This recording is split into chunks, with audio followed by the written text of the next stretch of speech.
First of all, the indictments unsealed today, the two indictments, are the result of a 2.5-year undercover investigation conducted by the Federal Bureau of Investigation and the U.S. Attorney's Office here in St. Louis.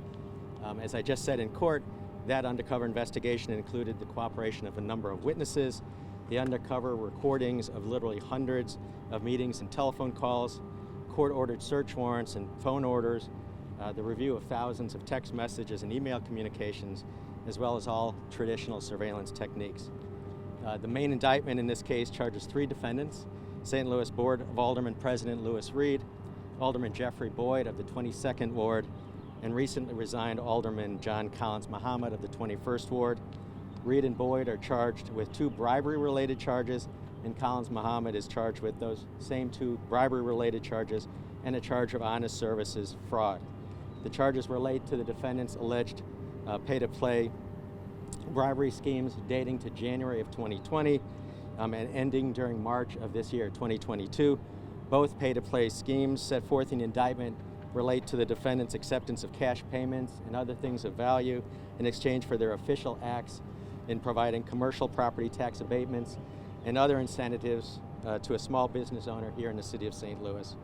The first scheme set out in the indictment, identified as Project A, relates to a gas station convenience store development located in Collins-Muhammad's 21st Ward and alleges that Collins-Muhammad and Reed accepted cash payments related to the passage of board bills, aldermanic board bills, which provided a substantial property tax abatement to that that commercial development.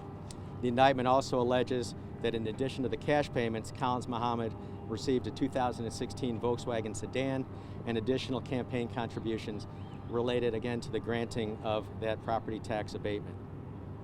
The second scheme set out in the indictment, again referred to as Project B in the indictment, relates to a commercial development in the defendant Jeffrey Boyd's 22nd Ward and alleges that Boyd, again, accepted a stream of cash payments in order to assist the business owner in buying that property from the city, and also additional cash payments related to the passage by submission and passage of a board bill by Alderman Jeffrey Boyd, which provided a substantial property tax abatement to that development.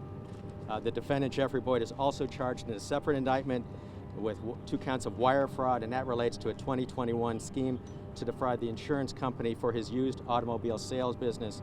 The indictment alleges that Boyd submitted false vehicle titles, false bills of sales, and other false information in support of an automobile accident claim.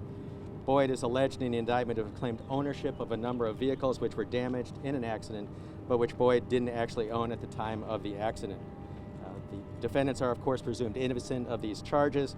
The defendants, as you know, appeared in the United States Magistrate Court this afternoon, and following their pleas of not guilty, were released on bond conditions. As this is a pending criminal case and a pending investigation, ongoing investigation, we're not going to have any further comments this afternoon. Thank you all. Thank you all very much.